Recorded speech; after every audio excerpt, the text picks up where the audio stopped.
You're listening to Econ to ICOM, thoughtful conversations with influential figures from economics and public life, exploring the economic issues they've shaped and the careers they've made. Here are your hosts, Paul Johnson and Michael Kell. In this episode, we talk to Professor Amelia Fletcher. She's an economist who's spent her career in senior roles working on competition policy and regulation, including at the Office of Fair Trading. And she's also advised on digital markets. Her work has been right at the heart of some of the biggest questions about how markets function, and therefore about how we experience everyday life.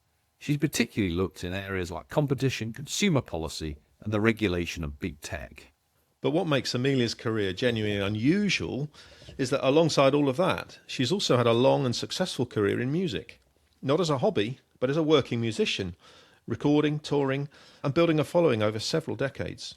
And in the conversation, you get a real sense of how she's managed to sustain those two worlds side by side. We explore her work in competition economics, how decisions are made about mergers, regulation, and market power, and why those decisions matter so much for how the economy works in practice. And we talk about the interplay between the two sides of her life, whether economics and music draw on different ways of thinking, and what she's gained from continuing both rather than choosing between them. This is a conversation about economics in practice. And about a career that combines analysis and creativity in a pretty unique way. This is Econ to Icon. Amelia Fletcher, welcome to the podcast. Thanks for having me.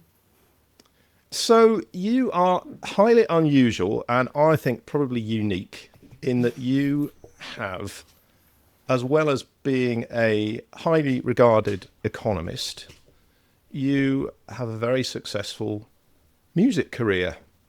I was going to say behind you, but it's still very much ongoing. And actually, when we spoke before today, I was asking you if you knew of any other economists who have combined their economics with a sort of serious career in music. And you came up with a couple of names, but I'm gonna disregard them and tell you that you're unique in your joint status. So we're obviously going to hear or be asking you lots about your economics career today. But I thought it might be good actually to start if you could give us a bit of a sketch of your music career. And I'm also going to ask you, please, to dial down the modesty and dial up the rock starness. So give us all the glitz, please. So tell us about your music career. I am, of course, a huge rock star then. So I started actually when I was studying PPE at Oxford, Philosophy, Politics and Economics. I started a band in first year, which quite quickly got popular. It was called Talulah.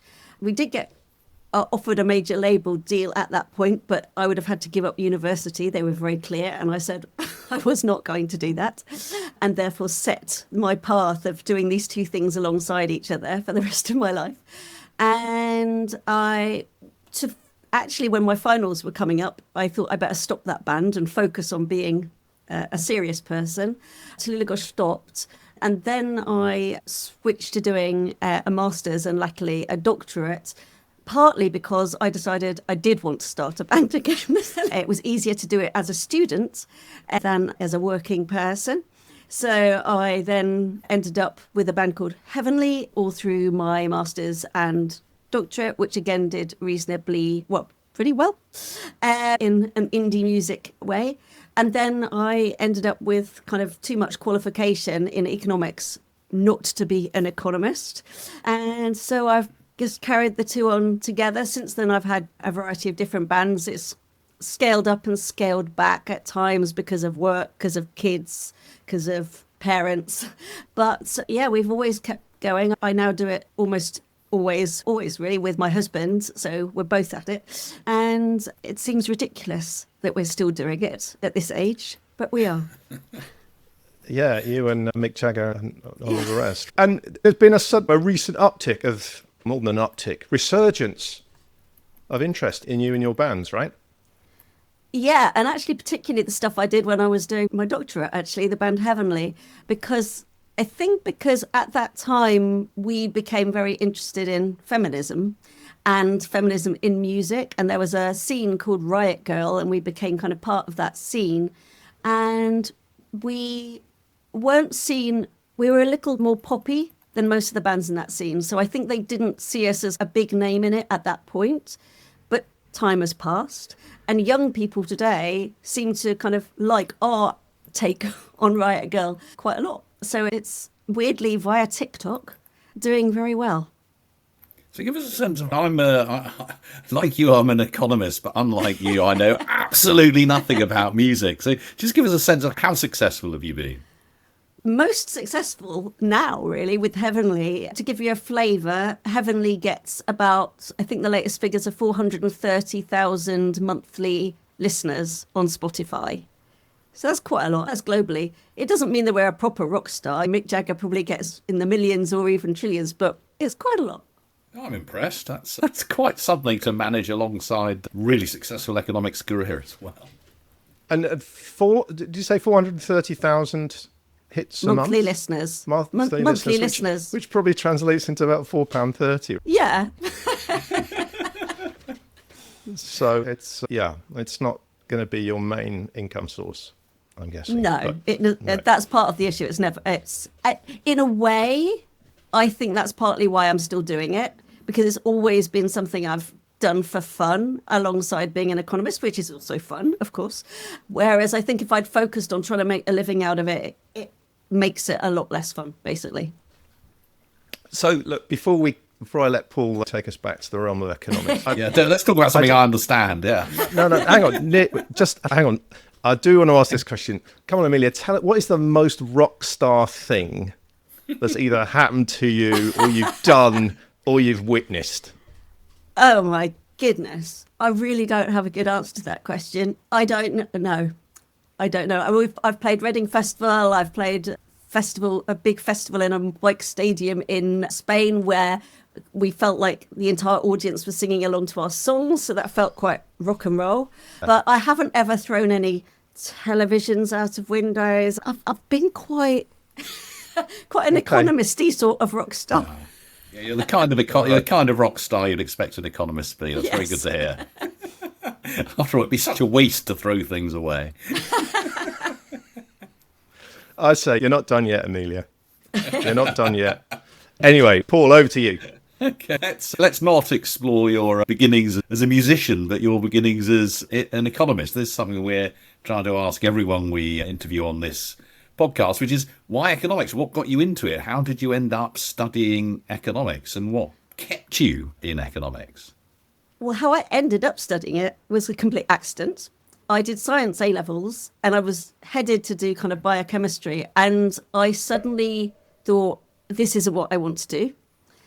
But having got science A-levels, no arts A-levels, but wanting to do something a bit arty, I thought, what can I possibly do? So I chose philosophy, politics and economics, mainly because I liked the idea of philosophy and politics, and I didn't know what economics was. But of course, I'm quite sciencey, so I was quite good at the economics bit and get more and more interested in it. And then when I wanted to stay on and do a master's doctorate, I guess I'd proven myself already both interested and good at economics, so that was the way to go. I was also quite good at philosophy, but there wasn't a lot of demand for people to do masters and doctorates in philosophy, sadly. That's probably still the case. Yeah, I ended up doing that, and then, as I say, was too overqualified not to be an economist. You made a big choice. I mean, doing a PhD in economics is quite a big thing. I suspect it may not have been quite such a huge thing back at the end of the 80s and the early 90s as it is now, but you seem to get through it pretty fast, within 3 or 4 years, I think, and you managed to do all that music in between. But was the PhD the moment where you thought, this serious economic research is where I want to be? I really enjoyed the PhD. My supervisor was John Vickers, who I still consider a friend, and he made it very enjoyable. I just really liked digging down, as I still do, into a kind of thorny economic problem. It was a purely theoretical PhD. It wasn't at all empirical, which I slightly regret now, because I've not had that kind of, I'm reasonably empirical now, but I've not had that time of really digging deep into empirics that you would get if you had an empirical PhD. But yeah, no, I really enjoyed it and did think this is what I would like to be doing going forward, although I still didn't really know how one would be an economist in the real world. And I guess time spent doing a PhD it's an amazing. Some people get a bit fed up with it, but it is an amazing time, isn't it? You've got the 3 years or 4 years or however it is, just really focusing on the research that you want to do and getting deep into a subject. I really enjoyed it, and reading lots and lots of papers and thinking, how could this possibly apply to what I'm doing now? I'm now a PhD supervisor as a professor, and I try and imbue my supervisees with the enthusiasm that I had then, and some of them I manage. However, after your PhD, you didn't stay on in academia, but you went into economic consulting. I did. So maybe tell us about why that and how you found it. It's an interesting question. I thought I wasn't necessarily right for academia, even though I seem to be reasonably good at that. But I guess I wanted to be more applied to the real world than I felt I would be as an academic. So yeah, I applied to do, a lot of my work had been on kind of regulation and competition policy anyway. So I applied to be an economic consultant, effectively working on that. I did a bit of health economics initially, but pretty quickly came to competition policy. Yeah, it seemed that once I understood what one did as an economic consultant, it felt like a good use of my economics.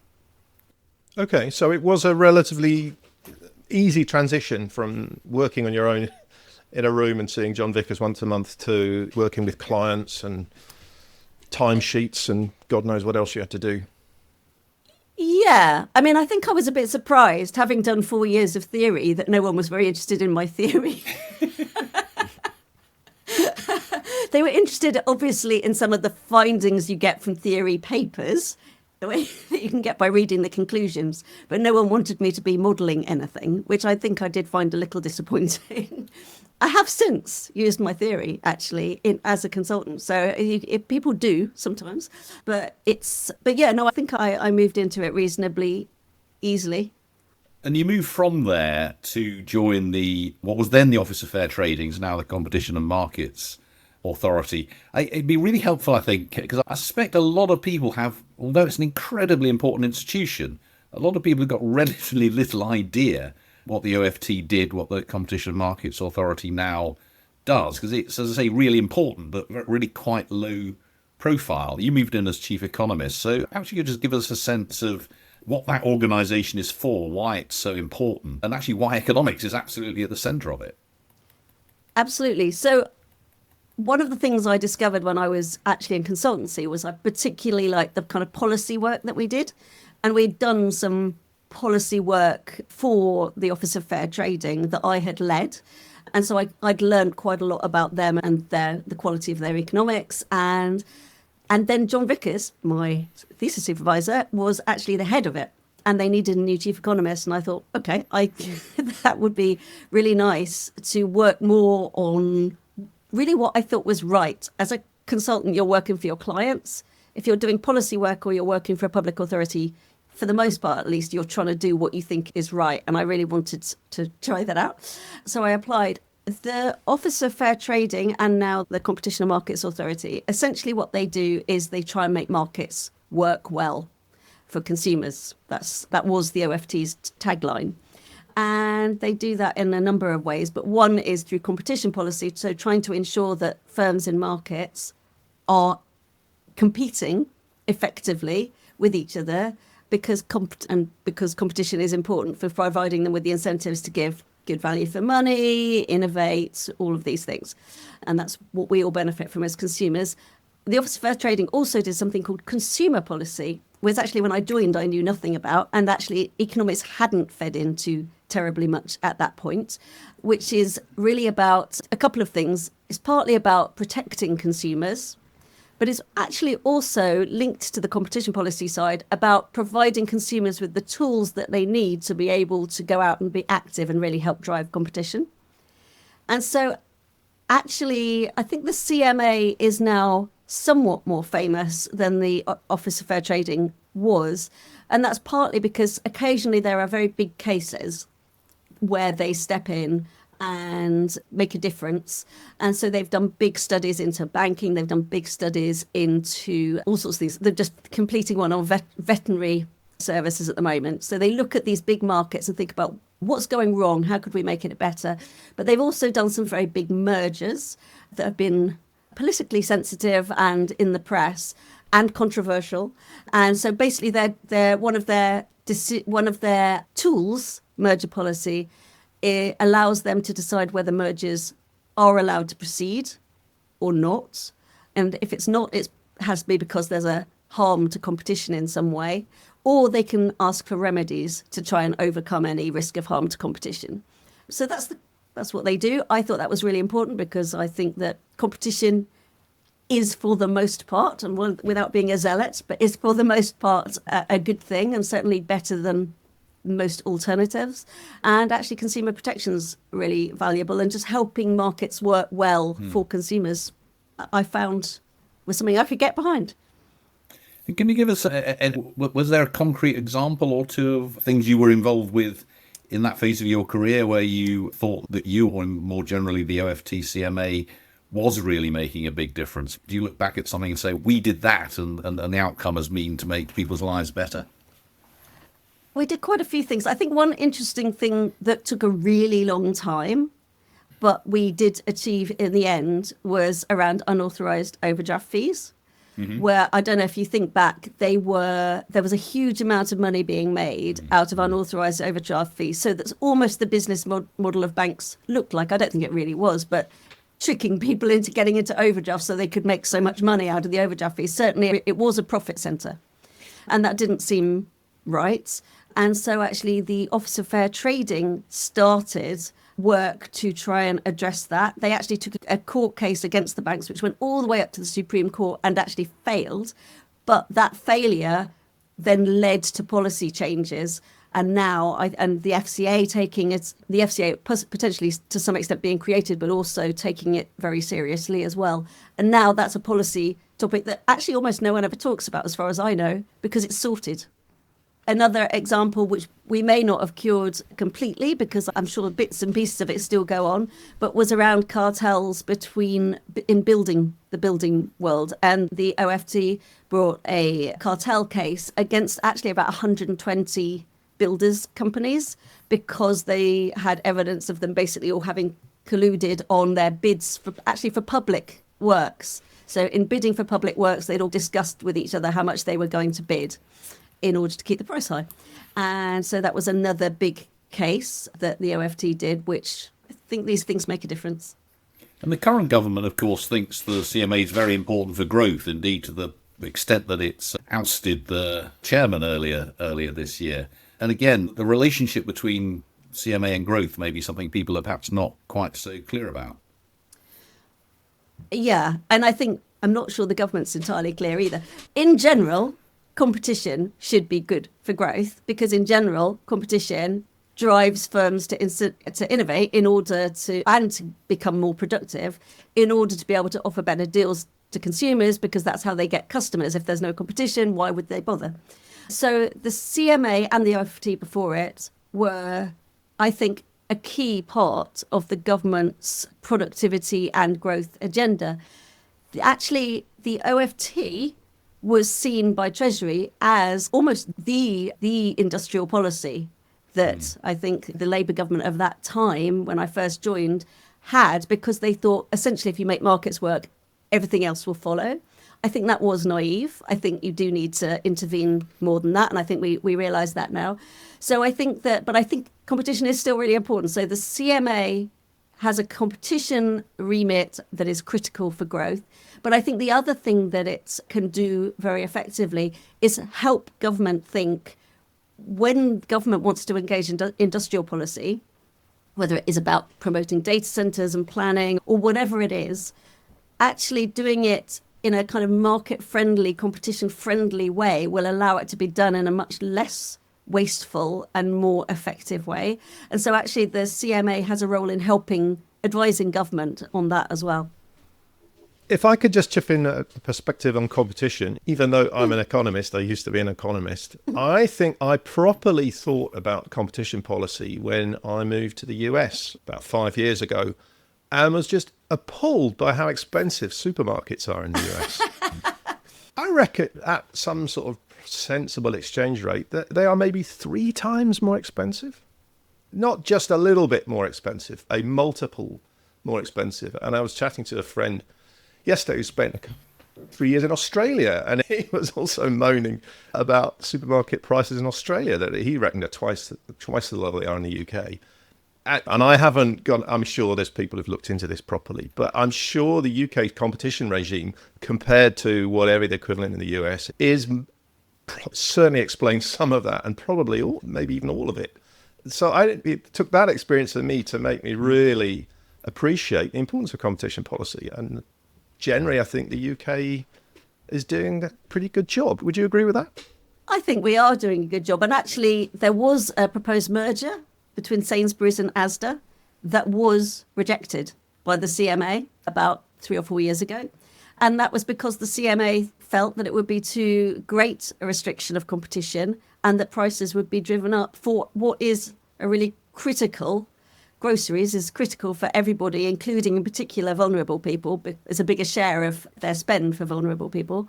And so they prohibited that merger. So yeah, I think they are. I think that there are concerns by government sometimes that competition gets in the way of growth and that certain mergers should be allowed, even though they might appear anti-competitive.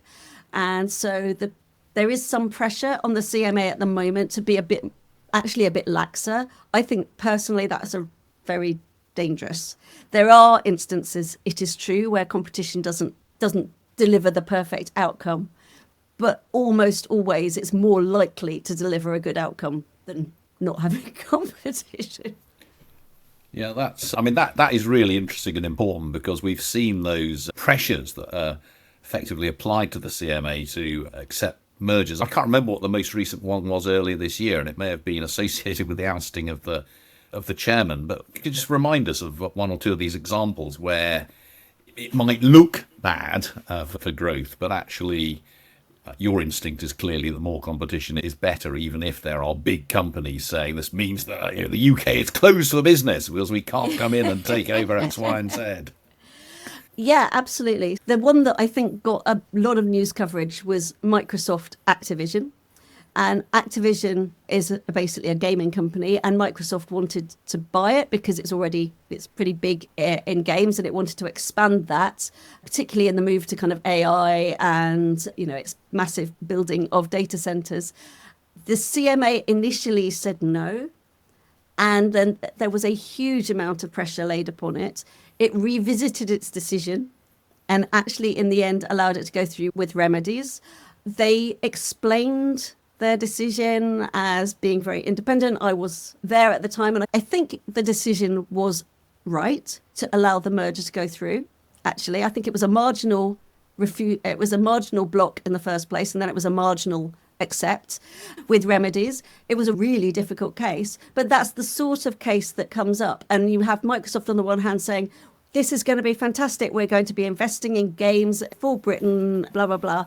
And then the CMA initially saying, no, we're not actually convinced. We think you've seen a real competitor here that is undermining your ability to dominate this market. They are important to keep in the market to preserve competition. So I wouldn't want to opine on whether the CMA's first decision was right or the second decision was right too much. I do think it was marginal.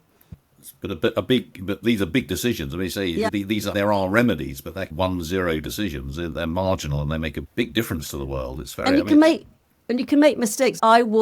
When I was at the OFT, I was for a while the head of mergers, as well as being chief economist. And there was a case came along, which was Facebook buying Instagram. And at the time, Instagram had, I can't remember, 10 people working for it, almost no revenue. It looked like a photo filter app. And so we cleared it at phase 1. And now that is seen as having been a highly problematic merger that we should have looked at in a lot more detail. And in fact, since then, the CMA has done a review. It commissioned a review of some of the earlier cases in digital markets. And although it didn't say that decision was wrong, it did say more investigation should definitely have been done. And that's my bad. I learn. One of the things I'm interested in, I don't know much about competition economics and how it works. Is there a risk that somewhere like the CMA gets outgunned by companies as big as Amazon or others that or Microsoft that you might be working against, in the sense they want to do a merger or a takeover? They can afford the most expensive economic consultants in the world, and I presume the CMA's budget is limited. So I think there's two things there. I think they can. You talked about the politics, and I think that they can afford a lot more spending on lobbying. So to the extent that the CMA gets bullied, which I don't think they should be bullied, but to the extent they do get bullied, yes, they can be outgunned. Actually, on the economics, they absolutely can be outgunned. The people in front of the CMA will spend a huge amount of money on their economic consultants, but actually the CMA has amazingly good staff. I've always been really impressed. They have really good, lots of PhD and master's level economists who work for far less than they would in the private sector because they really believe in what they're doing. And I think the CMA has done some amazing work. So that, strangely, they seem to be able to deal with everything that's thrown at them really effectively, I think. But nonetheless, you left in 2013. You'd been there 12 years at the OFT, I think, and this was around the time that the OFT was becoming a CMA, if I've got that right, Amelia. Anyway, so you left that world and became an academic, as you still are, a professor at University of East Anglia. And I believe that kind of one of your main themes in your academic work, and indeed some of the board roles that you've taken on, as well as your academic work in the kind of competition regulation world, has been around the issue of digital regulation. Yep. So maybe you could tell us, you give us a bit of a sense of the particular challenges of regulation in that sector, and also maybe a sense of kind of what economics brings to help the challenges of digital regulation. Okay, so it might be sensible if I said a little bit how I ended up being interested in digital regulation, which is, as an academic, first of all, I was on the board of the Financial Conduct Authority for a while, for about 7 years. And so I learnt a lot more about regulation generally than I had known before through doing that. And at some point, Treasury decided that they were going to have a commission to look at competition in digital markets because they were concerned that there was a growth in the dominance of a small number of big tech players. And we know who they are: Amazon, Google, Microsoft, Apple, and Facebook. And so they asked someone called Jason Furman, who I'm sure a US economist, to lead a panel to look at what could possibly be done about this. And I was on that panel with Diane Coyle and a couple of non-economists as well. And we came out of looking at the markets for, I think it was a bit more than 6 months, really spending time digging down and thinking really hard about what could be done by competition policy, and actually deciding that competition law itself was insufficient to deal with the issues we were seeing, and that we did think it was worth dealing with the issues we were seeing because we were concerned actually about threats to innovation. If every small player with exciting new ideas just gets completely immediately eaten up, either by anti-competitive behaviour or by merger by the biggest guys, then there's a real risk that over time we wouldn't see the kind of vibrant, innovative, disruptive market that we had seen. So we actually went to, I think it was Theresa May at that point, and recommended that there should be pro-competitive regulation of the big digital platforms to put in place rules that would specifically try and open up markets more effectively, for example, for app developers, for new creators of content, all sorts of people that rely on these services, for users of sellers through Amazon, all of these things, try and ensure that there were level playing field and the potential for disruptive innovation.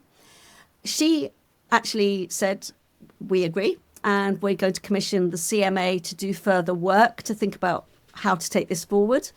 Actually, what happened is our report was also taken up by Brussels.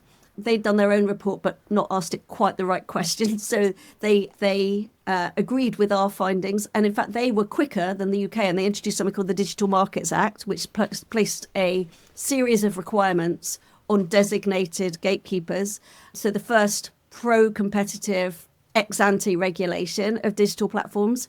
Since then, just at the end of last year, the CMA now has similar powers, and they are in the process of implementing that legislation as well.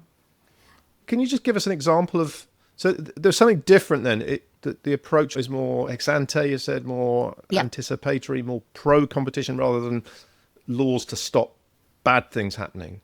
Perhaps it's worth just going back a step, because I think not everyone listening that will necessarily, and I don't necessarily understand, what is it that's different about these digital markets that creates this challenge in the first place, and maybe take us through from there. Okay, so there's a few things that are different. The first is absolutely massive global economies of scale. If you've invented, the latest thing is AI, so if you've invented AI, what you've invented in one place can scale incredibly easily across the globe. So huge economies of scale of the like I think we hadn't seen that much, if at all, before. Also massive network effects. Basically, the things like Amazon really benefit from the more consumers you have, the more vendors are going to want Amazon, and vice versa. And almost all of the big platforms exhibit very strong network effects. And also the importance of ecosystems, the way in which all of these different parts of these firms' businesses really built upon each other. And also there was quite a lot of, partly because they were very new companies, and I think they weren't quite sure what they were and weren't allowed to do under competition law, but they all had engaged in a variety of restrictive practices to really basically to favour themselves and limit competition. So there's been an awful lot of merger activity and a lot of conduct which has since been found to have breached competition law. So the combination of all of these things meant that I think, and also they're just huge, they're so important for all of us. Every day, most of us will do a search. Most of us will use a phone. Some of us will go on our social network. Quite a few of us will use Amazon. A ridiculous, if you look at the percentages of the UK that uses Amazon, it's greater than any individual supermarket, put it that way, and probably getting near to being all of them together. So it's absolutely, they're really important for our daily lives. They're also gatekeepers. So the more that you can only sell or only advertise through, if you can only sell through Amazon or only advertise through Google, the more that they can increase prices almost across the entire economy. So we just felt the economics were different, but also the scale was different. That's quite a big challenge, isn't it? On the one hand, we all, as you say, benefit from the fact that we've got these extraordinary tools that 15 years ago we never dreamed of, but equally that the power that these guys have, not just within their own markets, I think you're saying, but to set the prices in all sorts of markets is slightly terrifying. So again, perhaps you could say again what were the key recommendations from this Furman review? What is your view about what actually needed or still needs to be done to control these things better? Well, we weren't precise coming out of that about what rules we thought needed to be put in, but we thought certain rules did need to be put in and that work needed to be done to develop them. And the sorts of things we talked about were the need to share data, for example. Actually, I didn't mention that. Data is another thing that makes these firms really different. Data is an output of their processes, but it's also a really key input to their services and their monetization. And it means that players that try and compete with them but don't have access to the same data just can't compete, even if they've got a better product, because they don't have the data to do the machine learning. And some of the recommendations were about maybe some of this data should be shared with competitors. And that's something that's now currently being looked at on a kind of in the US, but I think if it goes through in the US, it will be done on a global basis, which is that Google should have to share its click and query data with rivals who are seeking to compete to provide search engines. And in fact, the EU has also required that. So data sharing is one area, which is not at all a normal competition policy type of a remedy. Another is just requiring fair access. For example, in Brussels, a lot of the rules are actually about trying to get fair access both for app developers to app stores, but also for alternative ways of distributing apps on phones. So if you have an iPhone, typically, if you wanted an app, you had to go through the App Store. They've been trying to provide set rules that enable alternative ways for app developers to get to me as a user, just like you can on your computer. You don't have to go via the App Store. You can just download directly, with a view to get basically limiting the power of that particular bottleneck. So that's the sort of thing. Fascinating. Just to keep you on your toes, Amelia, I want to drag you back to music now, or at least maybe ask you about the kind of the thinking about economics and music together or side by side. So Yeah. one angle on this, I've been thinking about a bit as I've thinking about this interview today. So on the one hand, economics is pretty much all about kind of structure, logic, analysis, step by step, clearly. Yep. Music, I'm not a musician, I've never written a song, but it must be much more about creativity, emotion, individuality, almost sort of diametrically opposed in its, I don't know, what it requires you to bring to it. So is that right, or is it more nuanced than that? It may be why I like doing the two, because they do something different for me. But I think it is a little more nuanced than that. So I think any economist worth their salt actually has quite a lot of creativity in their work. You have to think in a kind of holistic way, bringing in ideas from all over the place to reach your conclusions. I was thinking, I bring quite a lot of emotion into my economics, I have to say. And emotion and passion. No, absolutely. Exactly. But I don't have the music, so I have to use the economics. But I think that totally is true. And equally, I think on the music side, it's a little bit more mechanical elements of it than you think, in that just which chord goes where you can feel it, but actually you do have to be quite analytical and critical sometimes to how you put songs together. And so on average, you're right, but I think it's not quite, there is nuance. That's a good economist answer. Any ways in which you think that the fact that you have continued your music, has that benefited you? Can you think of any kind of specific ways maybe that's ever helped your economics in any way? It's an interesting question. I think it's more been just personally having a release and something else I care about to give my career-wise. It's, I think, acted as a kind of release valve for me. Recently, the two have come together a little bit because I've actually got more interested in the economics of music. So it's not the economics going into my music so much as the economics of music. And indeed, there is currently a merger going on, which is there are now only three big music companies worldwide, major music companies, and one of them is called Universal, ironically, and it is buying something called Downtown, which provides basically the distribution infrastructure for a lot of independent labels. So there's this kind of independent sector. It's a bit like, you can think of it as a bit like if Amazon bought some big infrastructure thing that the supermarkets use or something like that. And so actually trying to think through the economics of why that is a problem is quite interesting, because in a way you might say there's three big majors, isn't three enough? Lots of markets we think three is enough.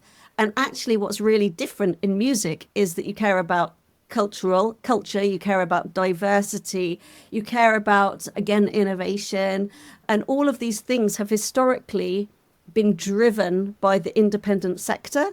And for whatever reason, the three majors, however much they compete with each other, are not good at achieving culture, diversity, all these positive things. So trying to tell a story of why independent sector is valuable and what this merger will do to harm it is basically one of the things I'm doing at the moment. And are you, specifically on that, are you personally trying to get at ways of measuring? You talked about, we think of music as about culture and innovation and diversity. Are you coming up with ways of measuring these things that other economists will take seriously? That's one of the things that we're thinking about. It's quite tricky. Right. If you look at Spotify, they do have genres. So you could look at, if you summed across all the genres, the independent labels offer a much wider range of genres than the major labels do. My hunch is they do, but that's the kind of analysis one could do, but I haven't actually done it because it's early days in the merger. And I guess with Spotify, there is now a lot of data, right, that you could throw at those kind of questions, which perhaps there wouldn't have been 10 years ago, right? Yeah, accessing the data is less straightforward. This is one of the quite nice things about being either in an authority or in the private sector working for a big company, is you can get access to amazing data that actually academics, like I mostly am these days, struggle to get. I wanted to come back to this, your role as an academic and your experience in academia. And you started off by saying your PhD was very theoretical and you got into economics partly because you had a sort of scientific frame of mind. I'm really interested in your perception of the relationship between the economics in academia and the economics you practice or practiced at the CMA, and the extent to which our university system is preparing future Amelias for the world of the practical economics that you might use in the CMA or in consultancy, and whether the two worlds are appropriately aligned. Actually, I think the two worlds are reasonably well aligned in the case of competition policy because it's essentially about industrial organisation economics. And I think we teach that pretty well at universities. I also think a lot of what you would do in the CMA would be somewhere between data manipulation and statistics towards econometrics. And most universities teach that pretty well. So I think for that particular world, we're doing quite well. One of the things I'm particularly interested in, which I started getting interested in when I was at the Office of Fair Trading and have essentially focused on really ever since, including most of my academic work, is behavioural economics. And that is an area where we were not training people enough, but actually almost every university is now training people in behavioural economics to an extent where the people now coming into the CMA, I used to get to be trying to persuade people to think a little bit about behavioural economics and what the implications might be. Now they're all way ahead of me, already thinking about it. Yeah, I think not at all bad is at the UK on that front. That's very encouraging. So you're not one of these people who takes the view that academic economics has gone off on an absurdly technical bent, which doesn't really help very much with the rest of the world. Well, sorry, that's what that's a academics. Different question. That's a different question. Different question. You're so right. I think, So in terms of the actual research, I do think that there has been an undue focus on mathematisation and wanting so hard to prove something that's rigorous that you can't prove something that's probably right. So I think, that has been a problem. And my own papers tend to be more hand-wavy because I'm usually thinking about how other people's work applies to policy, and that almost always it doesn't fit exactly. So I have to try and draw deductions. And then if you pin me down and said, can you absolutely prove that deduction? I probably couldn't, but everything and everybody I speak to agrees it's probably true. And it's very true if you're an authority. If you think about a merger, what you will have is you've got these two firms merging. You're trying to predict the future, and you can never, with certainty, say this merger is going to be good or this merger is going to be bad. I talked about things being marginal. You're always saying, in fact, the test is on the balance of probabilities. On the balance of probabilities, is this merger going to be good or is it going to be bad? And so you're always thinking, overall, on average, probablys. And I think I probably quite thrive in that ambiguous world, but I think academia doesn't generally. And I think it possibly could be a little more willing to move in that direction. For those not watching this, I'm nodding vigorously throughout that answer. Amelia, last question from me. Would you rather be remembered as an economist who did some music or a musician who did some economics? Oh.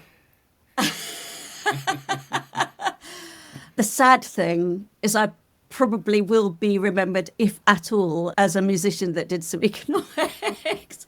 I don't know whether that's my preferred outcome, but I think that is the outcome.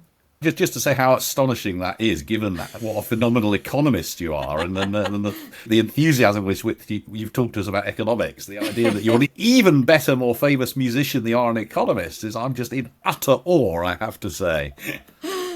And Amelia, what if you really had to choose, which are you prouder of?